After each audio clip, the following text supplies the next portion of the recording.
Oke, baik. Selamat pagi teman-teman. Selamat pagi. Pagi Bu. Bu. Pagi Bu. Pagi Bu. Pagi Bu. Ya, selamat pagi. Oke, baik. Pada pagi hari ini kita akan memulai perkuliahan kita.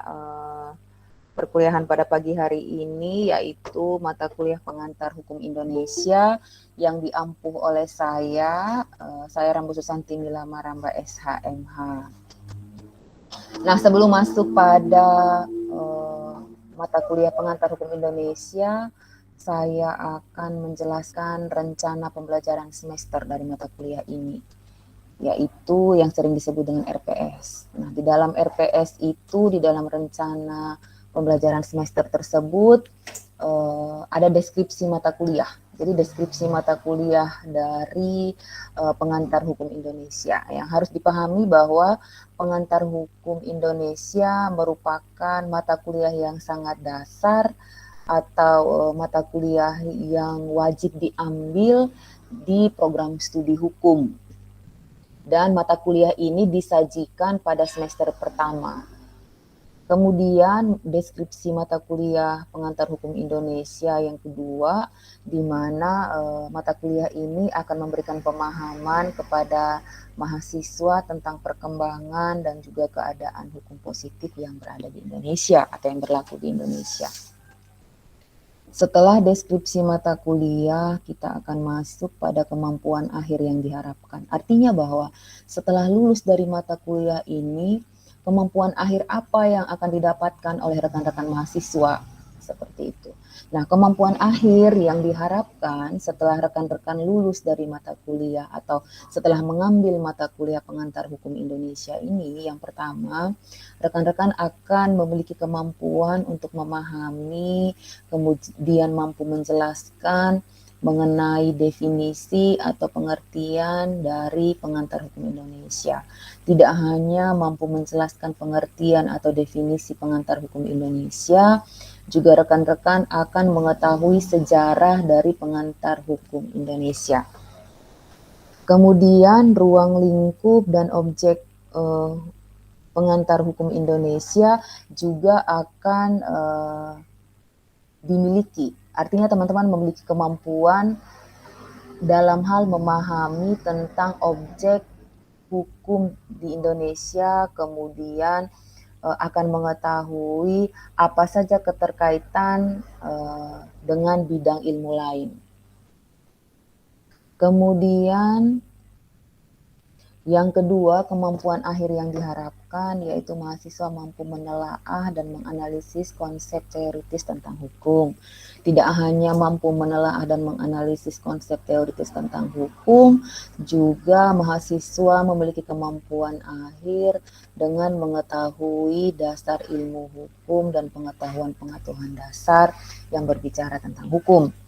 Kemudian kemampuan akhir yang ketiga yang diharapkan setelah rekan-rekan mengambil mata kuliah pengantar hukum Indonesia, di mana rekan-rekan mampu merumuskan permasalahan hukum berdasarkan teori hukum yang berlaku. Kemudian pada poin yang keempat, kemampuan akhir yang akan diharapkan, di mana rekan-rekan akan mampu menerapkan metode atau prosedur beracara dalam bidang hukum sesuai dengan perkembangan keilmuan hukum itu sendiri. Kemudian pada poin yang kelima, kemampuan akhir yang diharapkan yaitu mahasiswa mampu menentukan atau memilih dan menerapkan prosedur penyelesaian sengketa hukum. Nah, setelah mengetahui kemampuan akhir yang diharapkan, kita akan masuk pada poin materi pembelajaran. Jadi di dalam rencana pembelajaran semester itu tidak hanya berbicara tentang deskripsi mata kuliah, kemudian capaian apa saja yang akan didapatkan oleh mahasiswa, juga berbicara tentang materi pembelajaran. Nah, di dalam perkuliahan ini kita akan melakukan pertemuan atau perkuliahan selama 16 kali pertemuan, 1 kali pertemuan dalam seminggu, kemudian akan dibagi menjadi 16 pertemuan. Seperti yang terlihat di rekan-rekan sekalian, pertemuan pertama kita akan berbicara tentang rencana pembelajaran semester, kemudian pada pertemuan kedua akan berbicara tentang istilah dan pengertian atau pengantar hukum Indonesia, kemudian tujuan mempelajari pengantar hukum Indonesia, kemudian ruang lingkup pengantar hukum Indonesia, sejarah, kemudian masuk pada pertemuan 8 kita akan berbicara tentang ujian atau akan melaksanakan ujian tengah semester atau evaluasi tengah semester. Masuk pada pertemuan ke-9 akan berbicara tentang hukum dagang, kemudian pertemuan ke-10 tentang hukum pasar modal dan hukum persaingan usaha. Nah, pada pertemuan ke-11 kita akan berbicara tentang hukum perlindungan konsumen dan juga hukum pidana. Dan pada pertemuan ke-12 akan berbicara tentang hukum pajak, hukum internasional, dan hukum agraria. Nah, jika teman-teman bertanya apakah bisa materi yang begini banyak dapat dilakukan dalam satu pertemuan. Gitu ya. Nah, yang harus dipahami bahwa karena mata kuliah ini adalah mata kuliah 4 SKS, sehingga sebisa mungkin kita akan berbicara tentang materi-materi yang sudah ada di rencana pembelajaran semester. Kemudian pada pertemuan ke-13 yaitu hukum perdata internasional dan hukum pidana internasional. Kemudian masuk pada pertemuan 14 kita akan berbicara tentang hukum tata negara dan hukum administrasi negara dan juga hukum ketenagakerjaan. Masuk pada pertemuan ke-14 berbicara tentang metode penyelesaian sengketa. Sehingga pada pertemuan ke-16 kita akan melakukan ujian akhir semester. Nah, seperti yang rekan-rekan sudah ketahui bahwa jikalau berbicara tentang sistem pembelajaran, nah pada saat ini karena kita sedang dilanda oleh pandemi COVID-19 sehingga perkuliahan secara langsung atau tatap muka langsung secara luring itu tidak diperbolehkan. Artinya bahwa metode perkuliahan kita pada mata kuliah pengantar hukum Indonesia itu secara virtual atau secara luring atau sering disebut dengan e-learning. Nah, metode perkuliahan sebagaimana dimaksud itu dapat digunakan dengan beberapa cara. Yang pertama bisa menggunakan Google Meet. Nah, yang seperti saat ini sudah kita lakukan. Kita melakukan pertemuan secara virtual menggunakan aplikasi Google Meet. Kemudian segala tugas atau materi maupun nilai yang nantinya akan diberikan kepada rekan-rekan mahasiswa itu melalui Google Classroom. Atau pertemuan virtual yang dimaksudkan jikalau terkendala dengan Google Meet dapat digunakan aplikasi Zoom dan juga menggunakan portal Umpriswina gitu ya. Kemudian metode pembelajaran. Nah, di dalam metode pembelajaran ini dibagi menjadi 2. Discovery learning sama problem based learning. Jadi 2 poin ini yang akan diterapkan di dalam perkuliahan pengantar hukum Indonesia. Nah, teman-teman pasti bertanya kalau berbicara discovery learning itu berbicara tentang apa? Jadi metode pembelajaran jikalau berbicara tentang discovery learning, berbicara tentang bagaimana mencari, kemudian mengumpulkan, kemudian bagaimana menyusun informasi-informasi yang ada, kemudian berdasarkan pengumpulan informasi-informasi tersebut dapat dideskripsikan pada suatu pengetahuan. Kemudian jikalau berbicara tentang metode pembelajaran yang kedua yaitu problem based learning, yaitu bagaimana mahasiswa akan belajar menggali serta belajar memanfaatkan informasi yang didapatkan untuk memecahkan suatu permasalahan faktual atau permasalahan yang memang terjadi di lingkungan masyarakat. Nah, permasalahan yang dimaksudkan atau bagaimana cara permasalahan tersebut dapat diselesaikan oleh mahasiswa itu berdasarkan tugas yang diberikan oleh dosen atau oleh saya nanti. Sehingga metode pembelajaran yang dimaksudkan di dalam mata kuliah ini memakai 2 metode pembelajaran. Discovery learning dan juga problem based learning. Jadi 2 poin.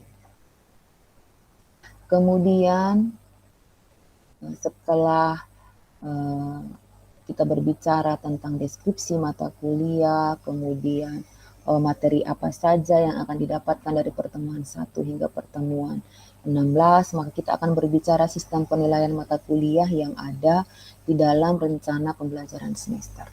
Nah, agar supaya diketahui oleh rekan-rekan sekalian bahwa sistem penilaian mata kuliah akan dilihat berdasarkan beberapa aspek. Aspek tersebutlah yang akan dinilai oleh dosen pengampu, dalam hal ini saya, gitu ya. Nah, ada 4 poin yang akan menentukan nilai akhir dalam perkuliahan kita. Sehingga 4 poin ini meliputi tugas, tes penalaran, sikap, dan perilaku. Nah, sikap perilaku yang dimaksudkan sudah termuat mengenai keaktifan atau proaktif dari si mahasiswa dan juga bagaimana si mahasiswa menangkap materi yang telah diberikan. Nah, tugas tes penalaran sikap perilaku dalam hal ini keaktifan mahasiswa di dalam kelas virtual itu akan dinilai sebanyak 40%. Kemudian ujian tengah semester atau evaluasi tengah semester 25%, kemudian ujian akhir semester 25%, kemudian kehadiran itu adalah 10%. Nah, dengan harapan bahwa rekan-rekan bisa benar-benar mendapatkan nilai yang baik ya. Sehingga jikalau rekan-rekan sudah mengumpulkan tugas atau mengerjakan tugas, kemudian proaktif di dalam kelas virtual, kemudian juga mengikuti perkuliahan sejak pertemuan 1 hingga pertemuan 16, maka penilaian akhir atau skor akhir dari rekan-rekan akan dilihat seperti ini. Berdasarkan apa? Balik lagi, berdasarkan dari aspek-aspek penilaian yang sudah saya sebutkan sebelumnya. Sehingga grade dari penilaian akhir dalam mata kuliah pengantar hukum Indonesia itu menjadi A, B, B, C, dan seterusnya hingga pada nilai E. Nah, sebelum kita masuk pada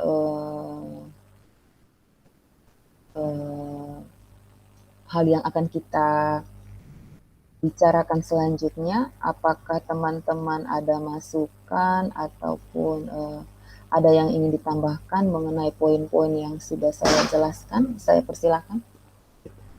Silahkan teman-teman.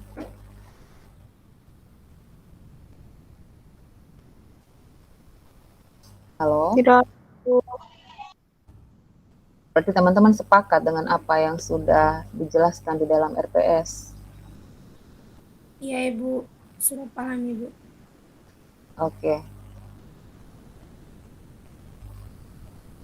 Kita akan lanjut. Silahkan teman-teman mengisi Google Form ini.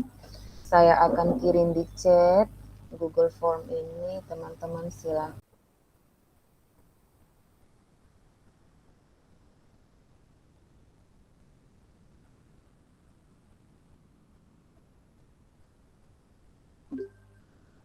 Oke, baik rekan-rekan, setelah kita sepakat mengenai rencana pembelajaran semester dalam mata kuliah pengantar hukum Indonesia, maka saya berikan kesempatan rekan-rekan untuk mengisi Google Form. Google Form ini teman-teman akan menuliskan apa alasan rekan-rekan memilih program studi hukum. Gitu. Mungkin saya akan berikan waktu rekan-rekan selama 5 menit karena ini 8.55 jam 9 tepat sebentar. Silahkan. Saya sudah kirimkan di chat ya. Teman-teman tinggal copy kemudian mengisi atau langsung klik link kemudian mengisi. Bisa teman-teman? Bisa, Bu. Bisa, Bu. Bisa, Ibu. Oke.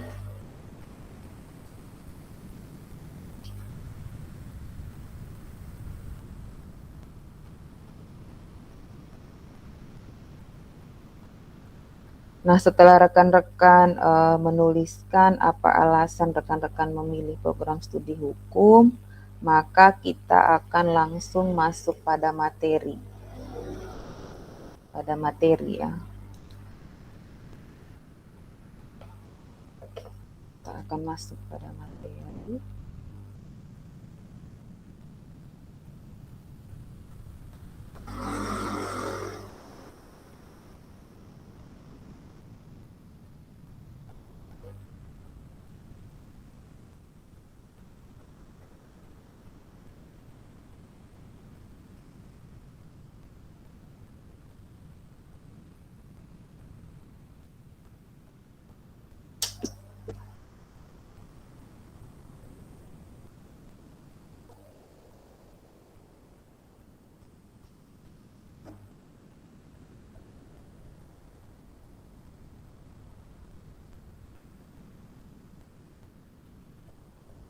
Jikalau sudah, teman-teman tolong infokan ya, biar kita lanjut ke materi. Jikalau teman-teman yang lain sudah selesai mengisi Google Form, sudah mengisi apa alasan sehingga teman-teman mengambil program studi hukum. Sudah? Sudah, Bu. Oke. Sudah, Ibu. Jikalau sudah, kita akan masuk pada materi. Yang pertama, mohon maaf ada salah ketik ya.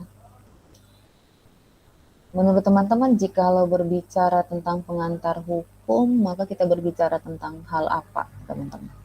Silahkan jikalau ada yang ingin menanggapi. Saya, Ibu. Kalau kita Silahkan. tentang pengantar hukum Indonesia, sama halnya dengan kita berbicara tentang hukum-hukum yang dianut oleh negara Indonesia itu sendiri. Dalam hal ini, hukum positif. Terima kasih. Oke, terima kasih. Mungkin ada lagi yang ingin berpendapat. Jikalau berbicara tentang pengantar hukum Indonesia, kita berbicara tentang apa? Mungkin dari saya, Ibu. Dari saya itu Ambo. Dari saya Tujuan kita Terlihat share mempelajari screen yang saya berikan, teman-teman ya. Iya, Bu. Belum, Ibu. Lo belum share screen ya? Belum, Ibu. Belum kelihatan.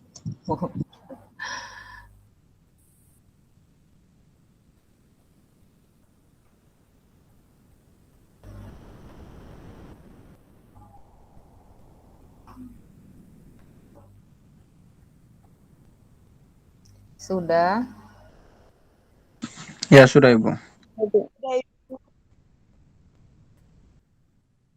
Oke, jikalau berbicara tentang pengantar hukum Indonesia, maka kita berbicara tentang apa? Tadi sudah ada teman-teman yang memberikan pendapat. mungkin dari saya, Ibu. Iya, silahkan. Tujuan kita mempelajari pengantar ilmu hukum itu, pengantar hukum Indonesia, ini untuk mengerti dan memahami sistematika susunan yang hukum yang berlaku di Indonesia, termasuk mempertahankan serta memelihara dan melaksanakan segala tata tertib yang berlaku di Indonesia. Oke, baik. Terima kasih rekan-rekan. Nah, jikalau berbicara tentang pengantar hukum Indonesia, maka seperti apa yang teman-teman sudah berikan pendapat bahwa kita akan berbicara tentang tata hukum Indonesia. Sehingga pengantar hukum Indonesia adalah mata kuliah yang akan mempelajari tata hukum Indonesia atau pengantar yang akan mempelajari hukum positif yang berlaku di Indonesia.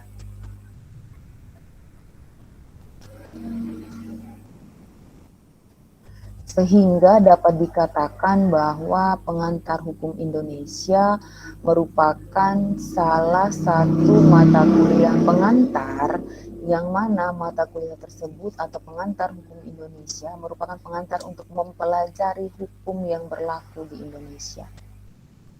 Atau dapat dikatakan bahwa hukum yang berlaku pada saat ini di Indonesia itu disebut dengan pengantar hukum Indonesia.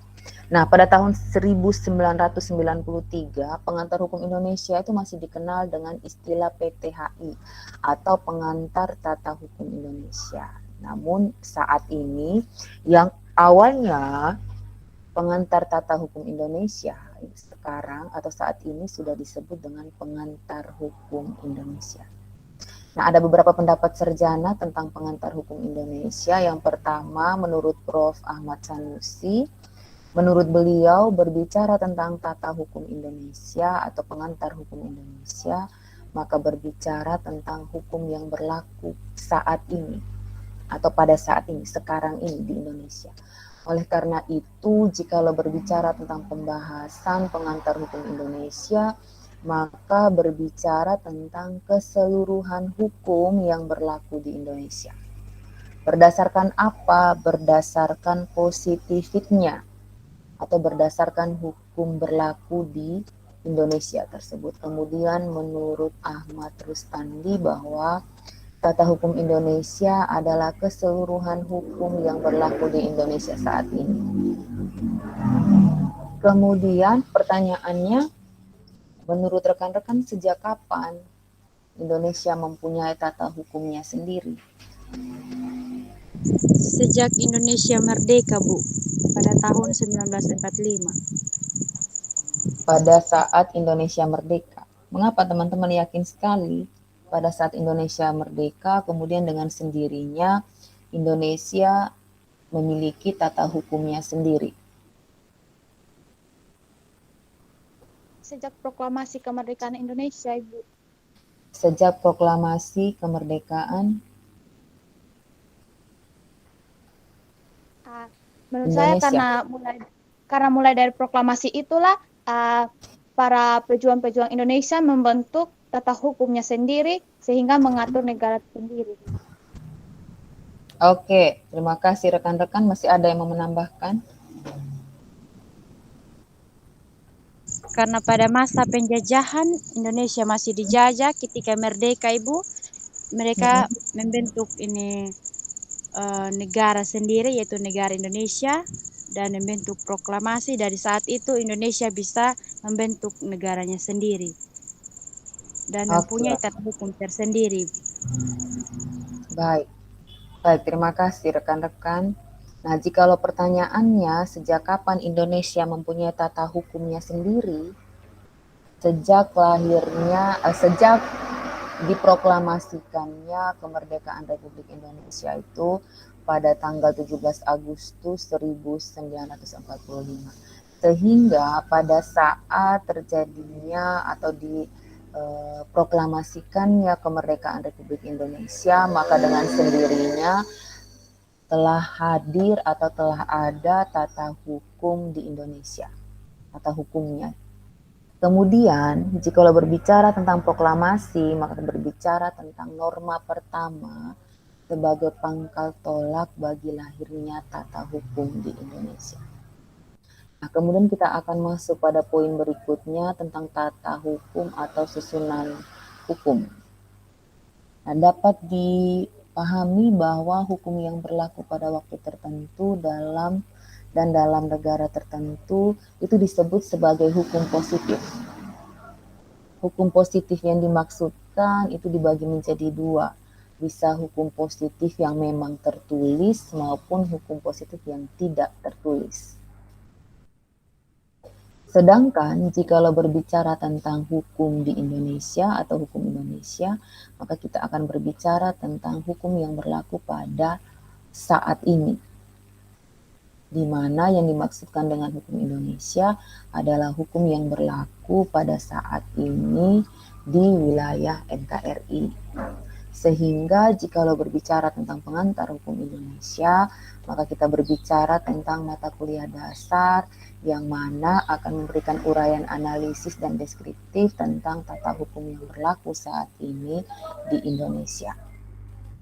Kemudian kita akan masuk pada poin yang kedua, berbicara tentang hukum tertulis dan hukum yang tidak tertulis. Nah, jikalau berbicara tentang hukum tertulis, maka kita berbicara tentang hukum atau aturan yang dibuat oleh pihak yang diberi kewenangan dengan prosedur yang telah ditetapkan untuk membuat atau untuk menyusun hukum tertulis tersebut.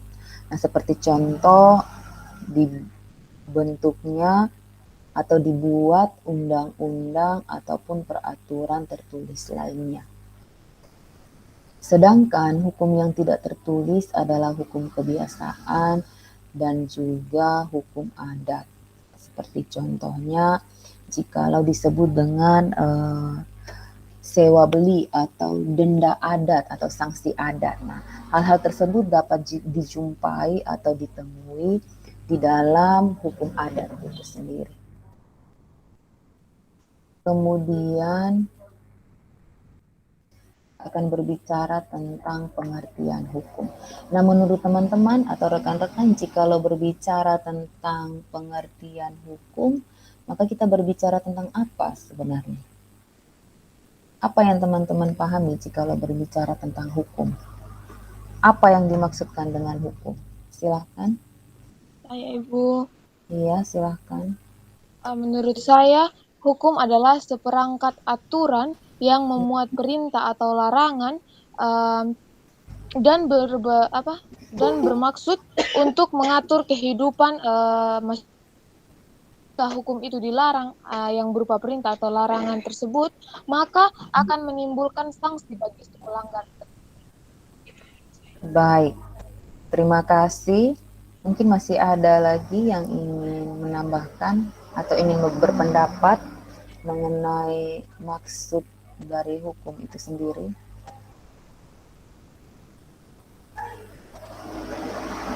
Silahkan teman-teman.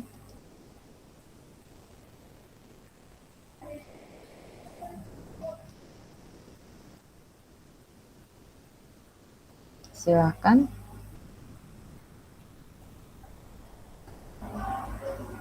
Oke. Dari saya, Iya, silahkan. kalau dari saya Ibu, hukum itu mengacu pada hak dan kewajiban seseorang atau setiap individu, dan hukum juga mempelajari aturan-aturan bagaimana setiap warga negara untuk menaati bahwa hukum itu berlaku dalam kehidupan bermasyarakat. Oke.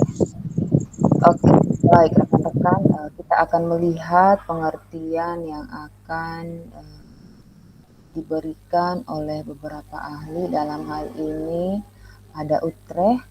Menurut beliau bahwa hukum adalah himpunan petunjuk hidup berupa perintah maupun larangan yang berada di suatu masyarakat, yang mana masyarakat tersebut harus mentaati, ya, atau anggota masyarakat tersebut akan mentaati larangan-larangan atau himpunan-himpunan petunjuk hidup yang telah diatur. Dan jika dilanggar akan melahirkan tindakan dari pemerintah. Artinya bahwa apabila masyarakat atau anggota masyarakat melanggar perintah dan larangan yang disebut sebagai hukum, maka pemerintah dalam hal ini akan memberikan sanksi. Kemudian menurut Muhtar Kusumaatmadja bahwa hukum adalah seluruh kaidah serta asas-asas yang mengatur pergaulan hidup manusia dalam masyarakat, yang bertujuan memelihara ketertiban yang meliputi lembaga-lembaga dan proses-proses guna mewujudkan berlakunya kaidah tersebut dalam masyarakat. Kemudian ada Van Vollenhoven. Menurut Van Vollenhoven bahwa hukum adalah suatu gejala dalam pergaulan hidup yang terus-menerus dan bentur-membentur dengan gejala lain dalam masyarakat. Sehingga dapat disimpulkan bahwa jikalau berbicara tentang hukum, maka kita akan berbicara tentang nilai, asas, keadilan,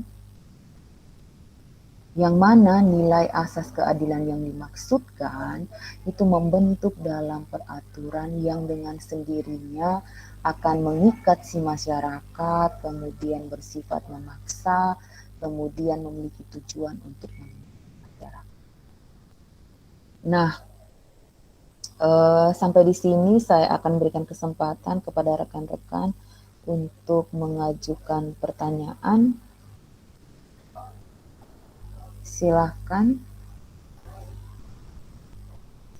Silahkan rekan-rekan.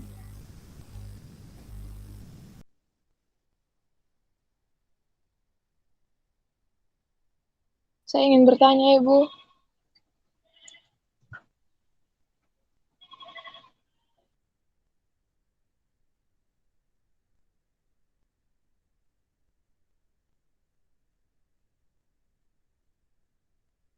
Silahkan. Ibu, tadi saya tidak, saya dengar sepintas ada hukum adat yang Ibu jelaskan tadi. Berlakunya denda adat. Nah, Ibu yang ingin saya tanyakan, apakah hukum adat itu dapat menjadi hukum yang berlaku di Indonesia? Dan jika demikian, bagaimana dengan adat-adat yang lain yang berlaku di Indonesia? Apakah hukum adat tersebut hanya berlaku pada satu daerah atau juga berlaku pada daerah lain? Terima kasih, Ibu. Baik, terima kasih Hildegardis. Nah, jikalau berbicara tentang apakah denda adat atau hukum adat itu berlaku di tengah-tengah masyarakat, maka jawabannya adalah ya. Tetapi apakah hukum adat tersebut akan berlaku secara nasional atau diberlakukan secara umum di setiap wilayah yang berada di NKRI? Maka jawabannya adalah tidak. Artinya bahwa berbicara tentang hukum adat, maka berbicara tentang hukum yang akan mengatur sekelompok masyarakat atas kelompok masyarakat yang berada di suatu wilayah. Kemudian pertanyaannya, apakah hukum adat bisa dijadikan sebagai hukum nasional? Nah, seperti yang dipahami bersama, jikalau berbicara tentang undang-undang atau hukum tertulis, salah satu sumbernya adalah hukum adat. Sehingga hukum adat memiliki peran yang penting jikalau berbicara tentang hukum positif yang berlaku di Indonesia, karena hukum adat pun dikategorikan sebagai hukum positif yang mana negara mengakui keberadaan dari hukum adat tersebut atau sanksi adat tersebut. Seperti itu Hildegardis ya.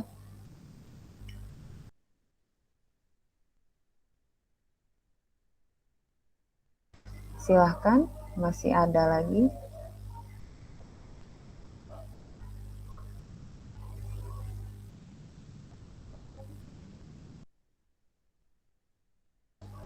Silahkan rekan-rekan, jikalau masih ada. Jikalau tidak, maka pertemuan kita pada hari ini sampai di sini, dan saya memohon maaf jikalau ada kata-kata yang tidak berkenan. Kita akan bertemu kembali pada pertemuan berikutnya pada minggu yang akan datang, ya, minggu depan. Oleh karena itu, saya mengucapkan terima kasih